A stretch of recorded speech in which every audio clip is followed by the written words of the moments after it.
speaking of big money and where does it go, ProPublica has launched a series exploring the private tax data of some of our country's richest citizens. Their investigation reveals how some of the wealthiest people in the U.S., like Warren Buffett, Jeff Bezos, Michael Bloomberg, and Elon Musk, pay little or sometimes nothing in federal income taxes compared to the massive amounts of money that they make each year. We want to stress that the records do not indicate that these billionaires are doing anything illegal at all. They're working within the system. Both Warren Buffett and Michael Bloomberg, in fact, have told ProPublica that they support a tax increase on the rich and that they even donate much of their wealth. So Stephen Engelberg is ProPublica's editor-in-chief, and he's here to discuss this really interesting first article, which is one of a series of articles. So in the article, you talk about true tax rate. So I want to sort of get that out in the open, because what you guys have calculated is the actual, what you call the true tax rate compared to the tax rate that these billionaires pay, which is legal, and they're doing it according to the way our current tax system works. But define the true tax rate. Yeah, most of us earn a salary. I suspect you earn a salary. I earn a salary. And, that amount is known to the IRS, and then they charge us according to the tax system. And, if you make a sort of middle class or upper middle class salary, you're going to pay 20 to 30% of your income to the federal government. The true tax rate that we try to calculate is what happens if you have very little income declared to the IRS and your wealth is in the rise of the value of, let's say, Amazon.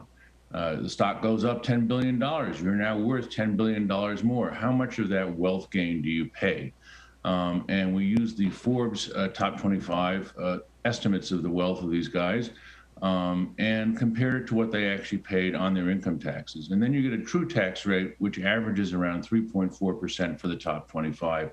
And in America, almost nobody pays 3.4%. We're talking about, people at, the lower half of our country who pay close to zero. So that's what a true tax rate is.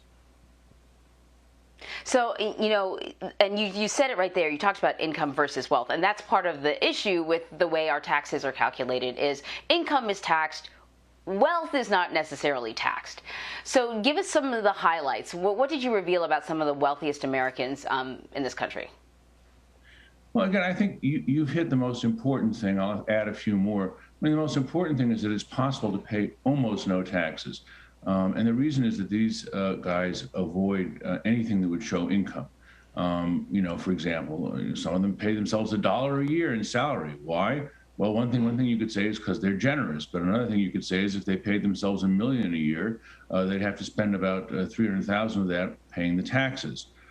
So this gets into all kinds of interesting financial questions that these guys make as they organize their lives to avoid taxes. For example, Berkshire Hathaway has famously paid no dividends over the years. Warren Buffett, who is a very astute investor, says, I'm doing it for the people who own my stock. And it's great because I just find more great companies. And that is true. The records show that Warren Buffett does do that. However, he's also a very, very big shareholder. So if he paid a dividend, that dividend would be taxable.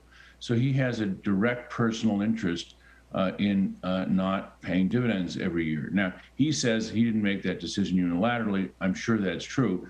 But that is also true of Bezos.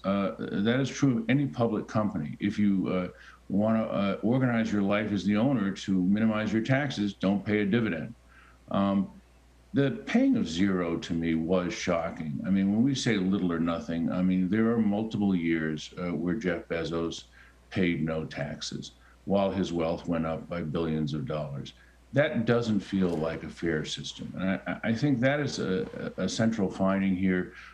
Future articles that we're going to be writing are going to explore the various legal strategies that people use to get into this wonderful position of paying no taxes.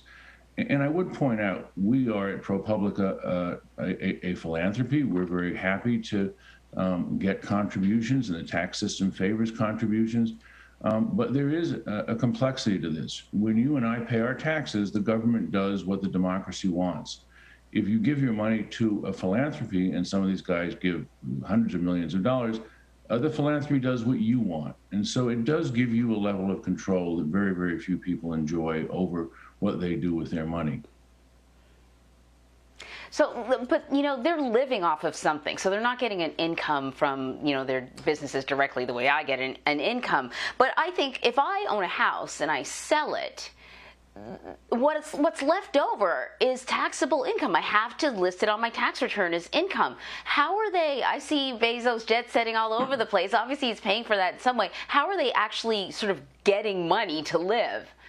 Well, that's a great question. That isn't being taxed. The experts call it buy, borrow, and die, the life cycle of a billionaire. So first you build a company or buy an asset like your house, and if you're really lucky, your house might be worth $10 million. Then you borrow against that, and therefore, you don't have to have pay any income tax on it, right? As long as you're borrowing, it's still your asset, and it only becomes taxable when you sell it. And the tax interest rates have been very low. And then the best part about this, I suppose, is that at the end of all this, when you die, you pass these same assets on to your heirs, and the value in them, which they still don't sell, is raised to the point where they don't have to pay a tax on the gain. In other words, if you bought Amazon at $1 and it's now at 1,000, if Jeff Bezos gives that to his heirs, it's instantly valued at 1,000. So if they sell it, the tax is zero. So buy, borrow, and die, and that's a really sort of remarkable and legal way to live. And by the way, when you borrow, that interest is tax deductible. How good is that?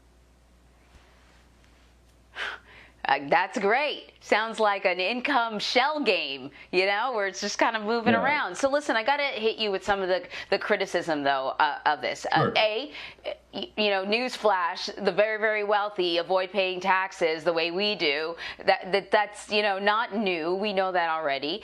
You got a real treasure trove of information from a source whose identity, of course, you are not revealing, and I don't even think you know the identity. And so it's also, private information, private data.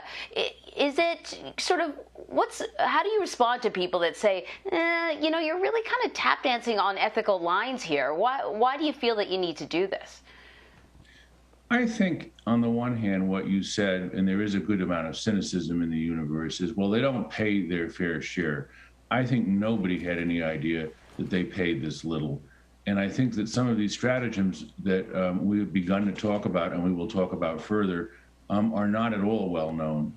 And, I think knowing and understanding this at a visceral level, knowing that people you can recognize and see are literally paying zero while you're sending, 30 cents on the dollar to the federal government, is potentially a different way to think about the tax debate, right? We are currently in a very, very active conversation. Can we fix our infrastructure? Do we have enough money?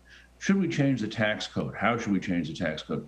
None of what we wrote about in this story has even been on the table. I mean, which is, I think, reflects the sort of political power of the wealthy in shaping the conversation.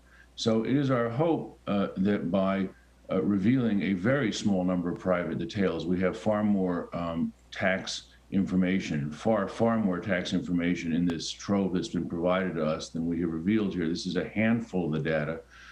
We believe that in these small number of cases, the loss of privacy versus the public interest comes out on top, because this is potentially something that changes the conversation about how much money we have, what we can do as a country, and frankly, the fairness of a system that most of us are stuck having to be part of, whether we like it or not. Remember, if you earn wages and they give you a W-2, there's no question of fairness. They know what you earn and you pay what they want. Mm-hmm. Very true. All right, Stephen Engelberg, this is the first of a series that people should look out for if they are interested. We should note that CBS News reached out to Jeff Bezos, Warren Buffett, Elon Musk, Mike Bloomberg, and Carl Icahn for comment. We have not heard back yet. Thank you very much. Thank you. So next week, we'll take a deep dive here into the state of employment in the U.S., as well as changes in the workplace happening in the midst of the coronavirus pandemic. CBSN and Money Watch will stream a 1-hour special anchored by our colleague Lana Zach. It's called Employment in America, a Shifting Workforce. You can watch it Monday night, June 14th at 8 Eastern.